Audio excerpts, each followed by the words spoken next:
Олғызыңыз енді ұялы телефонды ұмытады. Сенаторлар бүгін мектеп жасындағыларға гаджет ұстауға тыйым салатын заңды мақұлдады. Кітап оқудың емес, желінің жетегінде кеткен жас өрендерді білім мен ғылымға баулуымыз керек деген депутаттар тағы біраз мәселенің басын қайырды. Балалардың қауіпсіздігі мен олардың жатағының кетпеуіне жағдай жасау жағы да сөз болды. Бұдан былай мектеп оқушылары сабақ кезінде смартфон пайдалана алмайды. Бүгін Сенат отырысында осындай заң мақұлданды.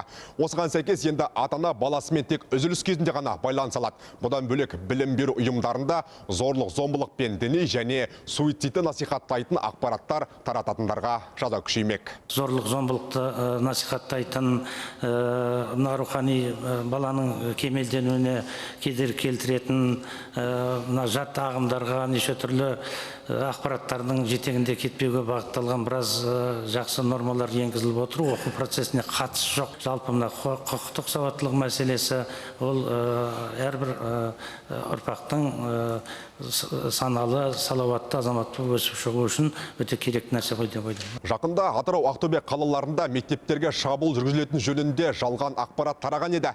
Тексере келе оны оқушылардың жасағаны анықталды.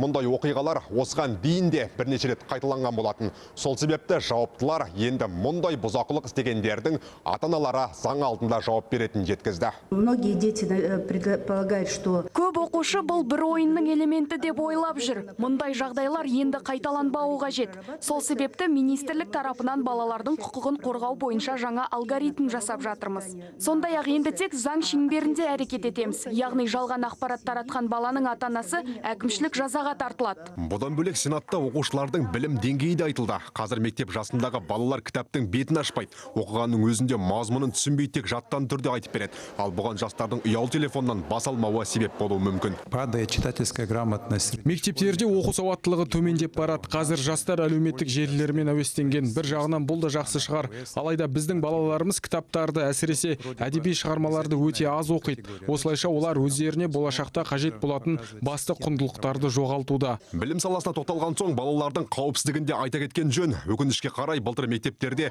244 бала терезеден құлап, оның 20-сы қаза болған. Сол себепті депутаттар білім ордаларындағы терезелерге арнайы құлып салуды ұсынуда. Сондай-ақ заңнамаға жаңа ықшам аудандарда тұрғын үй салынған жағдайда жанынан міндетті түрде аурухана мен мектеп болу қажет деген өзгеріс енгізуде. Жаңа ықшам аудандарда көп пәтерлі тұрғын үй салу кезінде құрылыс жобалау құжаттарында әлеуметтік маңызы бар білім беру және денсаулық сақтау объектілерінің міндетті түрде болуын ескеру туралы нормалар енгізу көзделген.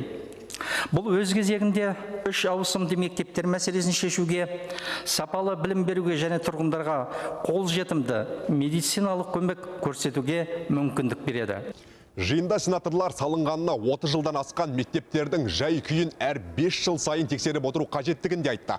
Сондай-ақ медициналық және педагогикалық білім беруді қашықтықтан оқытуға жол бермеу керектігін де жеткізді. Ақан Иғлам, Жандос Манашев, Еуразия, бірінші арнасы.